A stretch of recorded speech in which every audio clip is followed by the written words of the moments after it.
Assalamualaikum warahmatullahi wabarakatuh.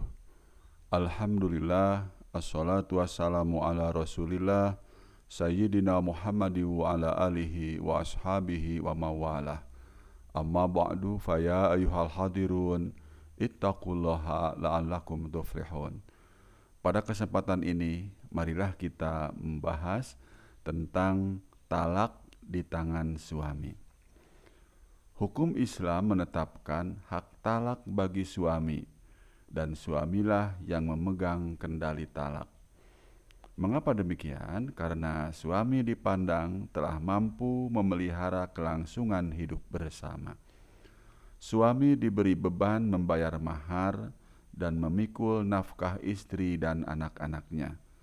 Demikian pula, suami diwajibkan menjamin nafkah istri selama ia menjalankan masa iddahnya. Hal-hal tersebut menjadi pengikat bagi suami untuk tidak menjatuhkan talak dengan sesuka hati. Pada umumnya, suami dengan pertimbangan akal dan bakat pembawaannya lebih tabah menghadapi apa yang kurang menyenangkan ketimbang istri. Biasanya suami tidak cepat-cepat menjatuhkan talak karena sesuatu yang menimbulkan amarah emosinya, atau karena sesuatu keburukan pada diri istri yang memberatkan tanggung jawab suami. Hal ini berbeda dengan istri.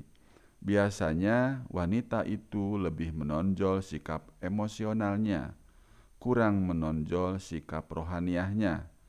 Cepat marah, kurang tahan menderita, mudah susah dan gelisah, dan jika bercerai, bekas istri tidak menanggung beban material terhadap bekas suaminya, tidak wajib membayar mahar, sehingga andai kata talak menjadi hak yang berada di tangan istri, maka besar kemungkinan istri akan lebih mudah menjatuhkan talak karena sesuatu sebab yang kecil.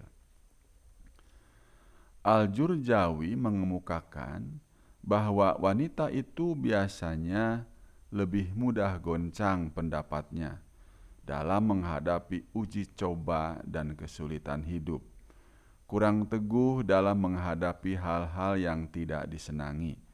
Biasanya wanita lebih mudah gembira dan lebih mudah menjadi susah. Menjadikan hak talak di tangan suami akan lebih melestarikan hidup suami istri ketimbang hak talak itu di tangan istri.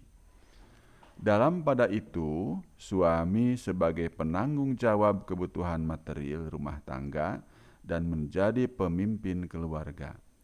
Pada umumnya, istri lebih tamak harta, sehingga andai kata hak talak diserahkan kepada kebijaksanaan istri, maka istri akan lebih senang berganti suami hanya untuk mencari jaminan hidup yang lebih baik dan nafkah yang lebih besar dari suami kedua.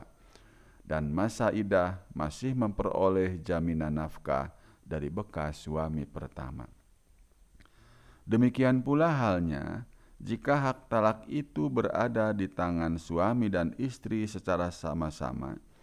Artinya suami berhak menjatuhkan talak dan demikian pula istri, maka persoalannya menjadi lebih buruk dan lebih fatal. Karena jika terjadi perselisihan sedikit saja, maka istri akan cepat-cepat menjatuhkan talak. Oleh karena itu, dijadikannya talak di tangan suami mengandung hikmah yang sangat besar. Kendati talak di tangan suami saja, masih banyak istri yang mengajukan gugatan cerai lewat pengadilan agama. Apalagi kalau istri diberi hak menjatuhkan talak, maka bencana perceraian akan melanda di mana-mana. Dalam hal kekuasaan talak di tangan suami itu, istri tidak perlu berkecil hati dan khawatir akan kesewenang-wenangan suami. Karena hukum Islam memberi kesempatan kepada istri untuk meminta talak kepada suaminya dengan mengembalikan mahar atau menyerahkan sejumlah harta tertentu kepada suami sebagai ganti rugi agar suami dapat memperoleh istri yang lain. Kemudian atas dasar itu suami menjatuhkan talak. Inilah yang disebut dengan istilah khulu atau talak tebus. Juga hukum Islam tidak menutup kemungkinan bagi istri untuk menyelamatkan diri dari penderitaan yang menimpa dirinya, sehingga menimbulkan madarat baginya bila perkawinan dilanjutkan. Seperti suami menderita sakit yang wajib dijauhi, suami berperangai buruk, atau sebab-sebab lain semacam itu. Sehingga istri selalu merasa tersiksa hidup bersama suaminya, maka istri boleh mengajukan gugatan cerai kepada pengadilan agama. Kemudian hakim menceraikan antara keduanya melalui keputusan pengadilan. Demikian teman-teman tentang talak di tangan suami beserta hikmahnya. Mudah-mudahan bermanfaat. Wassalamualaikum warahmatullahi wabarakatuh.